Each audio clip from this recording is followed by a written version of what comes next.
equals does your device need fixing? We offer a free diagnosis. We pick up and deliver right to your door, no calls or travel needed.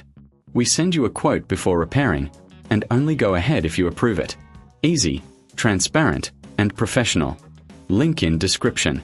To begin, ensure you have the following tools ready: a Phillips screwdriver, a flathead screwdriver, and a pair of pliers.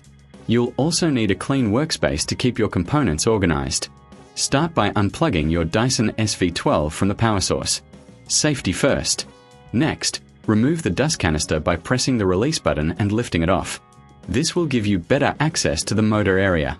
Using your Phillips screwdriver, remove the screws located at the base of the vacuum. There are typically 4 screws that need to be taken out. Keep these screws in a small container to avoid losing them. If you find it challenging to reach some screws, a magnetic screwdriver can be very handy. Once the screws are removed, gently pull apart the casing. Be cautious as there may be clips holding it together.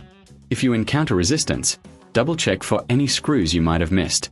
Now, you should see the motor assembly. Before proceeding, take a moment to clean any dust or debris inside the casing. A clean environment will help ensure your vacuum runs efficiently after the repair. Next, disconnect the motor wires. Make a note of where each wire connects, as this will be crucial when you install the new motor. If you're unsure, taking a photo can be very helpful. Once the wires are disconnected, you can remove the motor by unscrewing the mounting screws. Again, keep these screws safe. If you reckon this is too hard, remember we offer pickup and delivery at your home, so you don't have to worry about transporting your vacuum. With the old motor removed, it's time to install the new one. Position the new motor in place and secure it with the mounting screws. Reconnect the wires according to your notes or the photo you took earlier. Ensure the connections are tight to avoid any issues later on. After the motor is secured and connected, it's time to reassemble the casing. Align the clips and gently press the casing back together. Replace the screws you removed earlier, ensuring they are tightened properly. Finally, reattach the dust canister. Before testing your vacuum, give it a quick wipe down to remove any fingerprints or dust from the repair process.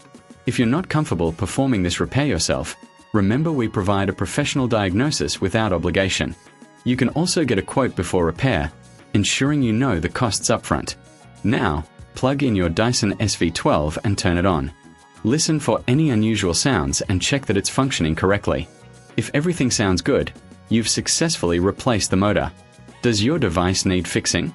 We offer a free diagnosis.